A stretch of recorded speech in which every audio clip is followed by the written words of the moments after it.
The Singapore Strait is one of the busiest waterways in the world. Together with the Strait of Malacca, it is a maritime corridor of over 400 nautical miles in length. An estimated one-third of the world's traded goods pass through these waters annually, a figure which is expected to increase as the region's economies continue to grow. At its narrowest point, there are just 3 nautical miles between the shores of Singapore and Indonesia, while the navigable channel is reduced to less than 2 nautical miles. Safe Passage in the Singapore Strait is a set of 2 videos and an interactive training module. Together, they offer valuable information for experienced bridge teams, even if they have transited the strait before, and useful advice for those visiting for the first time.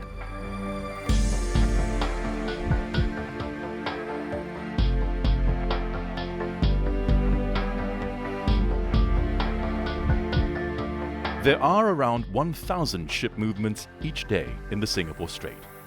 As a result, watchkeeping officers can find themselves having to deal with traffic situations involving a wide range of vessel types and sizes. This is especially challenging in poor visibility. So detailed voyage planning, good seamanship, and situational awareness are essential to safe navigation. The hydrographic data is regularly checked, so when calculating safety factors on depth and contour settings, make sure you have the most recent updates. There are strong tidal streams in the strait, which must be remembered, as these can make a big difference when crossing lanes or picking up a pilot. The pilot boarding grounds for Singapore and Malaysia are all to the north of the TSS. Sambu, the pilot boarding ground for Indonesian ports, is to the south. Navigation in the strait can be demanding, so everyone needs to be properly rested at the start. Traffic movement is always changing. Watchkeeping officers need to know their ship's position and maintain good situational awareness so that they can make appropriate navigational choices. It's important to have the right level of bridge personnel. Always follow your company's SMS. All vessels must proceed with caution.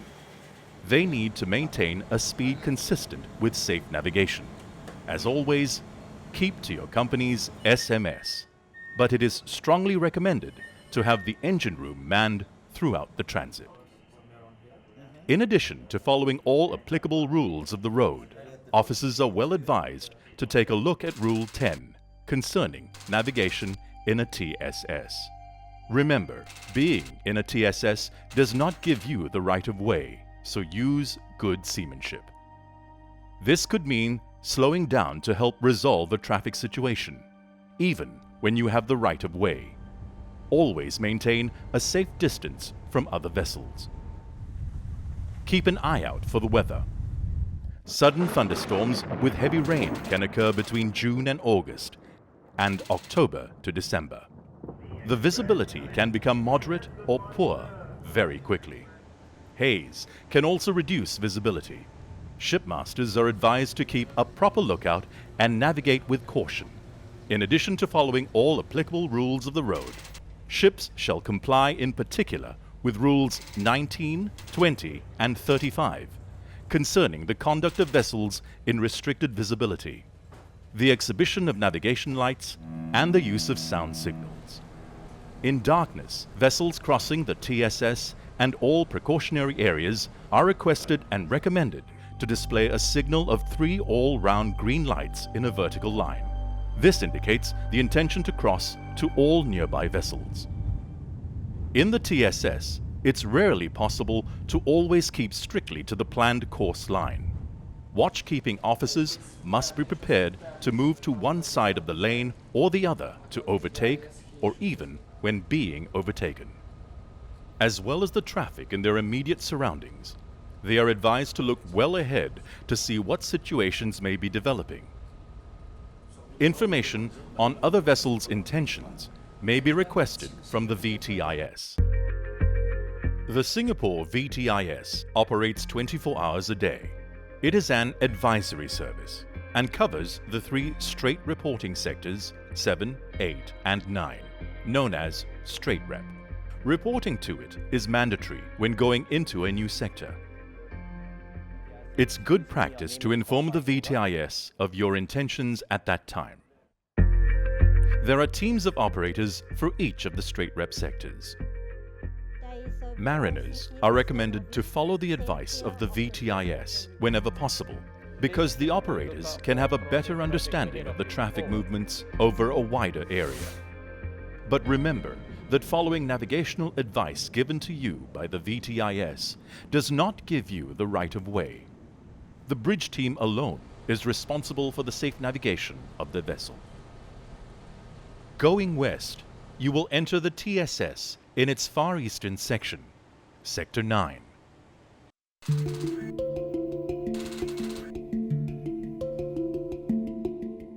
You may notice dense traffic approaching the outer limits of the TSS. It comes from north, south, and east, so you must exercise caution. As you pass the Horsburgh Light, it's mandatory to report in to VTIS on VHF Channel 10. If you are transiting, you will be asked for information, including your destination and whether you are carrying any dangerous goods. If you are, they will ask for details of IMO class and weights. You will not have to give this information again during your transit, as the VTIS pass it on from sector to sector. If you are going into the Port of Singapore, they will already have this information in the pre-arrival notification. There are 4 precautionary areas in the Singapore Strait where you may encounter a high density of crossing traffic. Westbound, the first precautionary area, takes up about half of Sector 9. It can be very busy with crossing traffic, especially near the entrance of the East Johor Strait. But usually, there is sufficient sea room to deal with any situations arising. There may be many tugs and tows, but mostly in daylight hours, starting at around 6:30. You will see fast ferries crossing throughout the strait. They rarely cause problems, but you must keep a proper lookout for any risk of collision. As you approach the pilot boarding grounds to the north of the lane, beware of vessels picking up or dropping off a pilot for both Singapore and the Malaysian ports. This may involve sudden large changes in speed.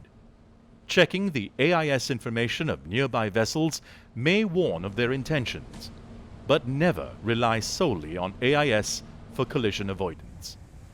Remember that not all ships are fitted with AIS, and even if they are, it may be switched off, or the information provided may be incomplete or incorrect. Also, avoid using VHF for collision avoidance. This can lead to confusion and hinder transmission of important VTIS information. Always comply with the call regs. Never become complacent. Always keep your eyes open. Avoid making a guess at a nearby ship's intentions. On leaving the first precautionary area, check your position to be certain that you are still in the westbound lane.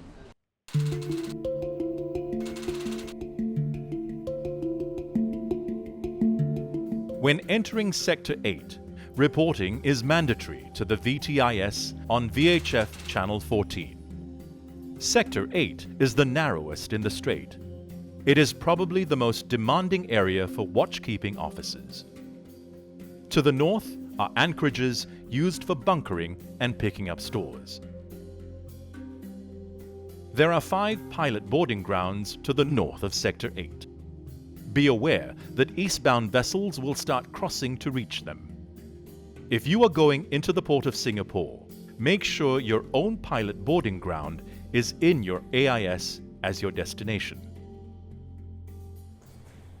The movement of Singapore pilots is managed from a central control room, where everything possible is done to ensure that pilots get to their booked ETA on time. It is a separate organization from the VTIS. A tracking system means that delays are very rare, but with over 500 pilot assignments per day, delays do sometimes happen. You must contact the pilot service 2 hours before your ETA to confirm the booking on VHF Channel 20. You can expect to find vessels waiting near the boarding grounds, especially around the eastern boarding grounds Charlie and Bravo. Vessels are advised to calculate and adjust their speeds in the hours before arrival to avoid having to wait near a boarding ground and cause congestion. When approaching the boarding grounds, it is strongly recommended that they should do so at a safe speed, following all applicable rules of the road. In particular, the separation distance and factors listed in Rule 6, such as the state of visibility, available sea room, and traffic density, among others. Only one vessel will be scheduled to arrive at Bravo and Charlie at any one time, and the next vessel will be scheduled at an interval of not less than 15 minutes later. Vessels arriving too early may have to wait, maintaining a minimum separation distance of 1 nautical mile from the vessel ahead. Information on vessels proceeding to these boarding grounds will be provided by the VTIS. Westbound vessels should approach their boarding ground on the starboard side of the channel. Some of the boarding grounds are close to anchorages, so approach these at a safe speed, keeping a safe distance from the vessels in the anchorage. Allow enough time and sea room when picking up a pilot. On larger vessels, it may take 10 minutes for the pilot to board, reach the bridge, and finish the master-pilot exchange. So ensure that there is sufficient time for that to be completed safely. The boarding arrangements must exactly follow international standards. The pilot's safety is the first concern. There are 2 precautionary areas in Sector 8 where many vessels leaving port are expected to cross the traffic lane.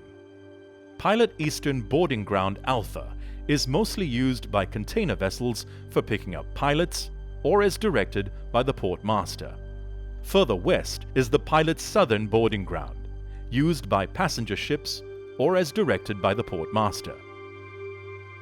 In this area, there are many ships dropping off pilots, in particular container ships from terminals such as Pasir Panjang.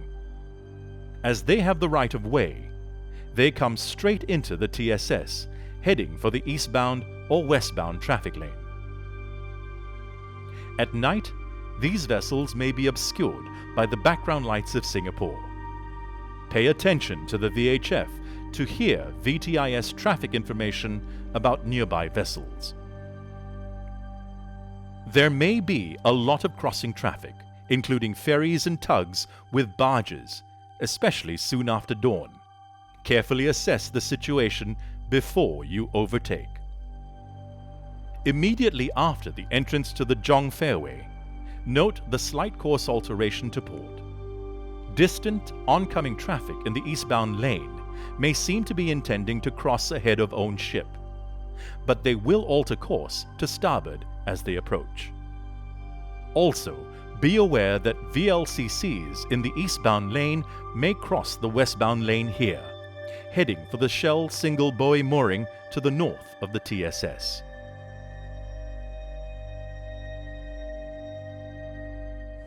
Fishing boats can be found throughout the strait, especially soon after dawn. Their movements can be unpredictable. These small boats are not visible on radar. They may not be displaying the correct lights and shapes.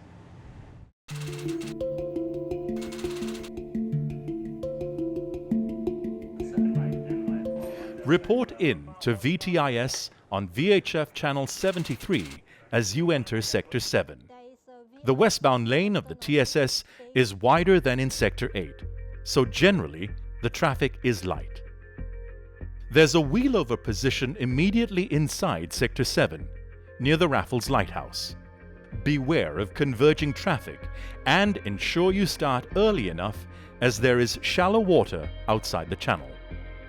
There are 2 pilot boarding grounds at the western port limit of Singapore, Alpha and Bravo. There is also one in Malaysian waters, Tanjung Pelepas. Look out for crossing traffic and vessels slowing down to pick up pilots. The area adjacent to Western Pilot Boarding Ground Alpha is often busy with ship-to-ship transfers and vessels at anchor.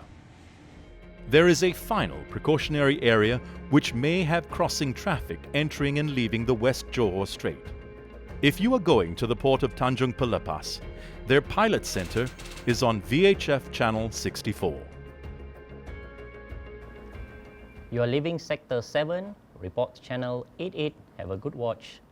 VTIS West, out.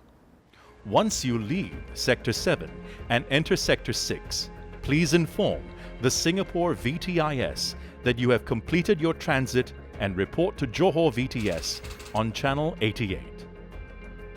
You are now in the Malacca Strait.